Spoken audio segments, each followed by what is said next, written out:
Lecture de l'Apocalypse de Saint Jean. Moi, Jean, j'ai vu un autre ange qui montait du côté où le soleil se lève avec le sceau qui imprime la marque du Dieu vivant. D'une voix forte, il cria aux 4 anges qui avaient reçu le pouvoir de faire du mal à la terre et à la mer. Ne faites pas de mal à la terre, ni à la mer, ni aux arbres, avant que nous ayons marqué du sceau le front des serviteurs de notre Dieu. Et j'entendis le nombre de ceux qui étaient marqués du sceau. Ils étaient 144 000 de toutes les tribus des fils d'Israël. Après cela, j'ai vu, et voici une foule immense que nul ne pouvait dénombrer, une foule de toutes nations, tribus, peuples et langues. Ils se tenaient debout devant le trône et devant l'agneau, vêtus de robes blanches, avec des palmes à la main. Et ils s'écriaient d'une voix forte: Le salut appartient à notre Dieu, qui siège sur le trône et à l'agneau. Tous les anges se tenaient debout, autour du trône, autour des anciens et des 4 vivants. Se jetant devant le trône, face contre terre, ils se prosternèrent devant Dieu. Et ils disaient: Amen, louange, gloire, sagesse et action de grâce, honneur, puissance et force à notre Dieu, pour les siècles des siècles. Amen. L'un des anciens prit alors la parole et me dit: Ces gens vêtus de robes blanches, qui sont-ils et d'où viennent-ils? Je lui répondis: Mon Seigneur, toi tu le sais.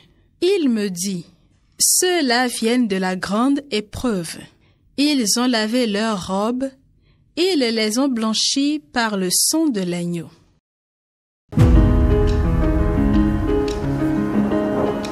Voici le peuple de ceux qui cherchent ta face, Seigneur. Voici le peuple de ceux qui cherchent ta face, Seigneur. Ô Seigneur, le monde et sa richesse, la terre et tous ses habitants. C'est lui qui l'a fondée sur les mers et la garde inébranlable sur les flots. Voici le peuple de ceux qui cherchent ta face, Seigneur.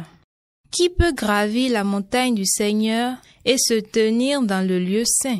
L'homme au cœur pur, aux mains innocentes, qui ne livre pas son âme aux idoles. Voici le peuple de ceux qui cherchent ta face, Seigneur. Il obtient du Seigneur la bénédiction et de Dieu son Sauveur la justice. Voici le peuple de ceux qui le cherchent.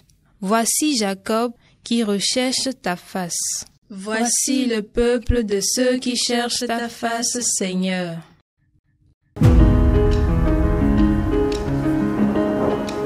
Lecture de la première lettre de Saint Jean. 1 Jean 3, les versets 1 à 3. Bien-aimés, voyez quel grand amour nous a donné le Père pour que nous soyons appelés enfants de Dieu. Et nous le sommes.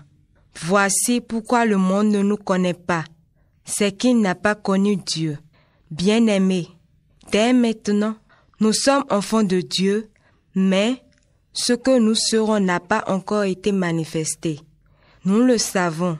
Quand cela sera manifesté, nous lui serons semblables, car nous le verrons tel qu'il est. Et quiconque met en lui une telle espérance se rend pur comme lui-même est pur. Parole du Seigneur.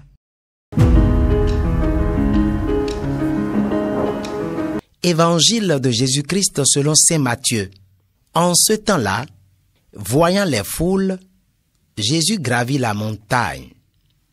Il s'assit et ses disciples s'approchèrent de lui. Alors, ouvrant la bouche, il les enseignait. Il disait: Heureux les pauvres de cœur, car le royaume des cieux est à eux.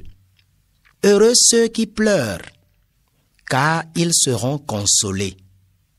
Heureux les doux, car ils recevront la terre en héritage. Heureux ceux qui ont faim et soif de la justice, car ils seront rassasiés. Heureux les miséricordieux, car ils obtiendront miséricorde. Heureux les cœurs purs, car ils verront Dieu. Heureux les artisans de paix, car ils seront appelés fils de Dieu. Heureux ceux qui sont persécutés pour la justice, car le royaume des cieux est à eux. Heureux êtes-vous si l'on vous insulte, si l'on vous persécute, et si l'on dit faussement toutes sortes de mal contre vous à cause de moi. Réjouissez-vous, soyez dans l'allégresse, car votre récompense est grande dans les cieux.